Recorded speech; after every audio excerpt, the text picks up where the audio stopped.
પ્રણામ. કેમ છો મારા વહાલા ગુજરાતીઓ? હું આશા રાખું છું કે તમે અમારા આગળના વિડીયો જોયા હશે, અને ના જોયા હોય તો ચોક્કસ જોજો. તમને આનંદિત અને શ્રેષ્ઠ જીવન જીવવા માટે પ્રેરણા મળશે એવો મને વિશ્વાસ છે. અગાઉ આપણે સ્ત્રીઓ વિશે અલગ અલગ ઘણા આયામો પર વાત કરી છે. આજે એક ખાસ વયની સ્ત્રીઓ વિશે વાત કરીશું.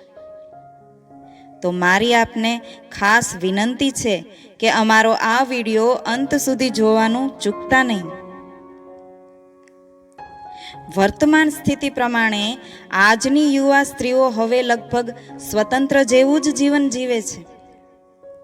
સ્ત્રીઓને જે દબાવમાં પહેલાં રહેવું પડતું તેના પ્રમાણમાં આજની યુવા સ્ત્રીઓ ઘણી છૂટછાટથી જીવે છે. પોતાના નિર્ણયો જાતે લઈ શકે છે. ફાઇનાન્શિયલી પણ મોટાભાગે સ્વતંત્ર જેવી જ છે. પોતાને ગમતી પ્રવૃત્તિઓ કરી શકે છે. ટૂંકમાં ઝાઝો સંઘર્ષ નથી કરવો પડતો. પોતાની મરજી મુજબનું જીવન જીવી શકે છે. પરંતુ જરા વિચારો, 55-60 વર્ષની આધેડ ઉંમરની સ્ત્રીઓની સ્થિતિ આજે વધુ દયનીય જેવી હાલતમાં છે.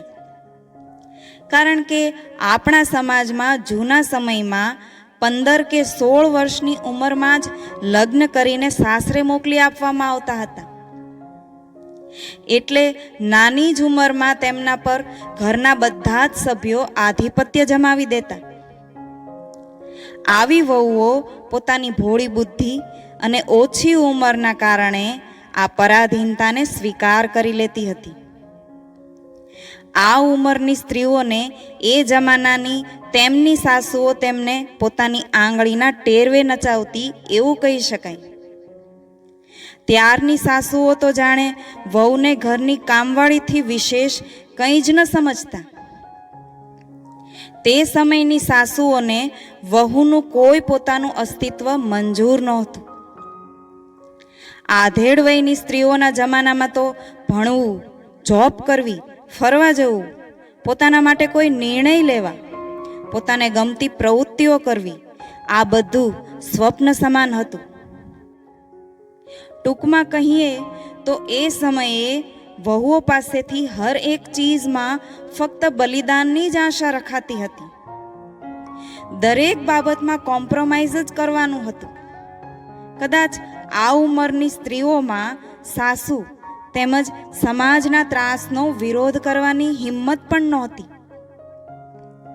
માટે અત્યાચારથી હારીને આવી સ્ત્રીઓએ ઘરકામને જ પોતાનો ધર્મ, ફરજ બનાવી લીધા અને જાણે આના સિવાય દુનિયામાં બીજું કંઈ છે જ નહીં એવું સીમિત જીવન બનાવી લીધું. ઘરકામ ને ઘરકામ, બસ આ જ એમના જીવનનો ઉદ્દેશ્ય. એમાં એમનો પણ શું વાંક?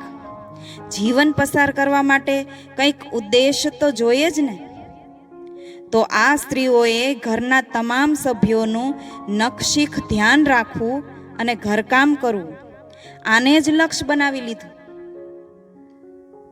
હવે બન્યું એવું કે આધેડ વયની સ્ત્રીઓએ તેમના સાસુના રાજમાં સ્વતંત્રતા ભોગવી નહોતી, અને હવે બદલાતા જમાનાની સાથે વહુના રાજમાં પણ સ્વતંત્રતા તો ન જ મળી.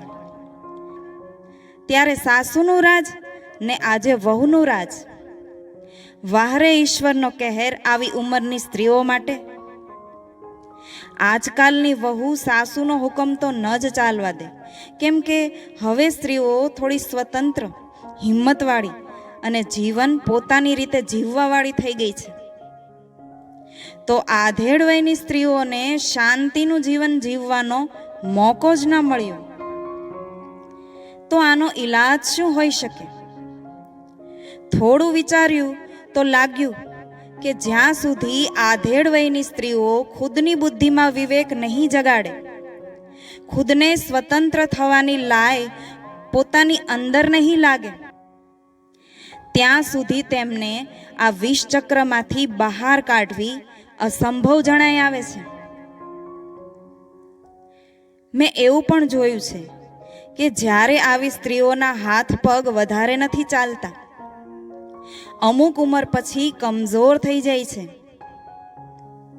અને છતાંય કામ કરીએ જ જાય છે અને ઘરના લોકો વચ્ચે ખાસ તેનું સન્માન હોતું નથી. તેમનું સ્થાન કોઈના દિલમાં નથી, પરંતુ રસોડામાં જ છે. એ વાત તેને અંદરથી ડંખે છે. માટે નાની નાની વાતોમાં પણ તેઓ ખૂબ જ નિરાશ, હતાશ અને ચીડચીડી થઈ જાય છે. હવે આવી પરિસ્થિતિમાં સૌપ્રથમ તો તેઓએ પોતે જ પોતાની નજરમાં ખુદનું માન જાળવવું પડશે. ખુદની દ્રષ્ટિમાં જ પોતાના માટે સન્માન નહીં હોય તો બીજા તેનું સન્માન કેવી રીતે કરશે? પોતાના આત્મસંતોષ માટે કે પોતાની ખુશી માટે પણ જીવતા તો શીખવું જ પડશે ને. આ સ્ત્રીઓમાં ભણતરનો પણ અભાવ છે, એટલે પોતાના અસ્તિત્વની જાણ જ નથી. પોતાનું મહત્વ શું છે એ ખબર જ નથી. સેલ્ફ રિસ્પેક્ટની ખબર નથી, એટલે થોડું અઘરું આમ બની જાય છે. કદાચ એમને સ્વતંત્રતા આપવામાં આવે તો પણ એમને બહાર નીકળવાનું મન જ નહીં થાય.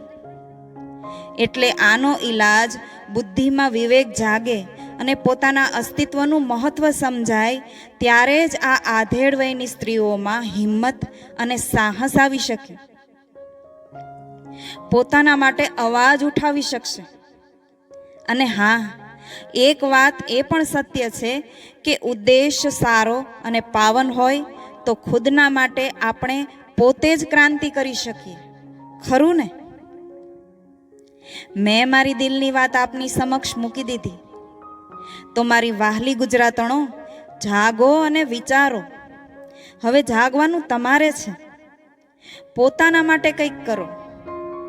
જો આમ થશે તો સૌથી વધુ આનંદ મને થશે. અને જો તમને મારો આ જાગૃતિનો વિડીયો ગમ્યો હોય તો વધુને વધુ શેર કરો તમારા ગ્રુપમાં, લાઈક કરો, સબસ્ક્રાઈબ કરો અને કમેન્ટ પણ કરો. પ્રણામ.